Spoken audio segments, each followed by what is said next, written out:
Mekanisme Pasar Islam, Mata Kuliah Ekonomi Mikro Islam.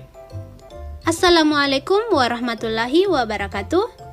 Sebelumnya, terima kasih kepada Ibu dosen pengampu mata kuliah Ekonomi Mikro Islam, yaitu Ibu Dian Reski Pangestu SHME, yang telah memberikan kami pengarahan untuk menyelesaikan tugas ini. Perkenalkan, kami dari kelompok 7, yaitu Aksa Alham, Rahmat Triyadi, dan Nur Miftahul Jannah. Sebelum masuk pada materi mekanisme pasar Islam, marilah kita pahami apa sih itu pasar.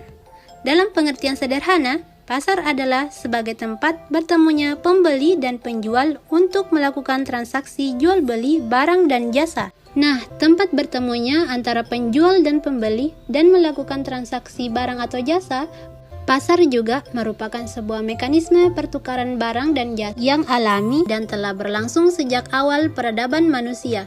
Dalam Islam, pasar sangat penting dalam perekonomian.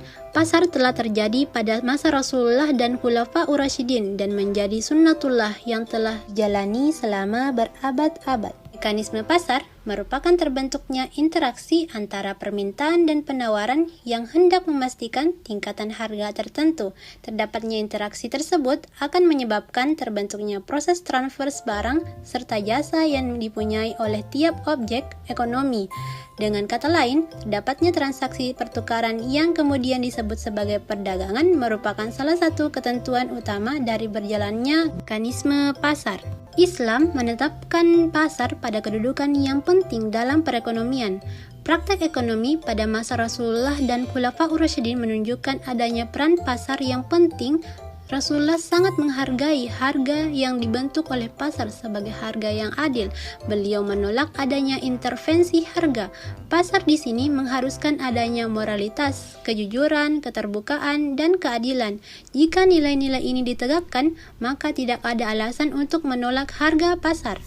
Konsep mekanisme pasar dalam Islam dibangun atas prinsip-prinsip sebagai berikut. 1. Ar-ridha, yakni segala transaksi yang dilakukan haruslah atas dasar kerelaan antara masing-masing pihak. 2. Berdasarkan persaingan sehat. Mekanisme pasar akan terhambat bekerja jika terjadi penimbunan atau monopoli. Monopoli dapat diartikan setiap barang yang penahanannya akan membahayakan konsumen atau banyak orang.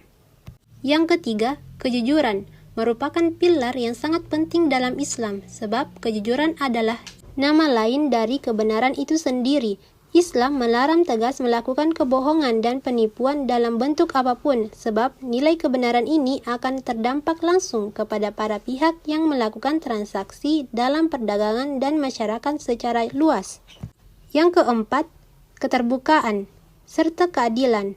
Pelaksanaan prinsip ini adalah transaksi yang dilakukan dituntut untuk berlaku benar dan mengungkapkan kehendak dan keadaan yang sesungguhnya.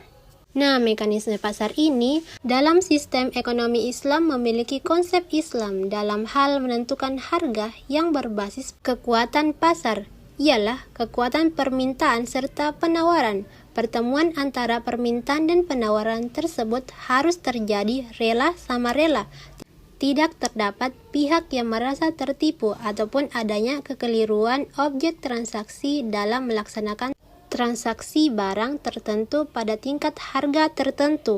Dengan demikian, Islam menjamin pasar bebas di mana para pembeli serta penjual saling bersaing satu sama lain dengan arus informasi yang berjalan lancar dan kerangka keadilan, ialah dengan tidak terdapatnya pihak yang merasa dizalimi ataupun juga menzalimi.